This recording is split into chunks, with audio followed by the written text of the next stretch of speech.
1940களில் பஞ்சாப் மாநிலத்தின் கிராம வாழ்க்கை மிகவும் எளிமையானதும் இயற்கையோடு நெருக்கமாக இணைந்ததுமானதாக இருந்தது. அப்போது பெரும்பாலான மக்கள் விவசாயத்தை தொழிலாக கொண்டிருந்தார்கள். கோதுமை, பருத்தி, கடலை போன்ற பயிர்கள் முக்கியமாக பயிரிடப்பட்டன. காலையில் சூரியன் உதிக்கும் முன்னரே விவசாயிகள் எழுந்து மாடுகளை இணைத்த எருதுகள் அல்லது காளைகளால் நிலத்தை உழுதார்கள். கிராம வீடுகள் பெரும்பாலும் மண் சுவராலும் புல் அல்லது தாழ்கூரையாலும் செய்யப்பட்டிருந்தன.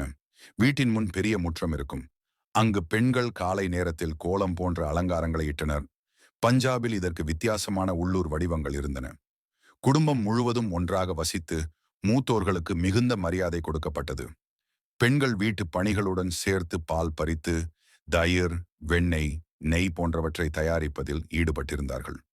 கை சக்கரம், சர்க்கா மூலம் நூல் நெய்தல் பல வீடுகளில் நடந்தது. ஆண்கள் வயல்வெளியில் உழைக்கும் போது பெண்கள் மற்றும் குழந்தைகள் மதிய உணவை வயலுக்கு எடுத்துச் செல்வார்கள். கிராமங்களில் மின்சாரம் இல்லாததால் இரவு நேரத்தில் எண்ணெய் விளக்குகள் அல்லது விளக்குத்தூண் பயன்படுத்தப்பட்டது. மக்கள் மாலை நேரத்தில் ஒரே இடத்தில் கூடி கதைகள் பேசுவார்கள், நாட்டுப்புற பாடல்கள் பாடுவார்கள். பஞ்சாபி நாட்டுப்புற நடனங்களான பாங்க்ரா, கித்தா போன்றவை திருவிழாக்களில் நடத்தப்பட்டன. குருத்வாரா சீக்கியர் வழிபாட்டிடம் கிராம வாழ்க்கையின் மையமாக இருந்தது. அங்கு மக்கள் ஒன்று கூடி வழிபாடு செய்ததுடன் லங்கர் எனப்படும் பொதுவான இலவச உணவையும் பகிர்ந்து கொண்டனர். சாதி, செல்வம் என்ற வேறுபாடின்றி எல்லோரும் ஒன்றாக அமர்ந்து உண்பது சமூக ஒற்றுமையை வளர்த்தது. போக்குவரத்துக்கு காளை வண்டி முக்கியமானது. நகரங்களுக்கு செல்லுதல் அரிதான ஒன்று. கிராமமே அவர்களின் உலகமாக இருந்தது. இயற்கை, மழை, காலநிலை ஆகியவற்றை சார்ந்த வாழ்க்கை என்பதால் மக்கள் இயற்கையை மிகவும் மதித்தனர்.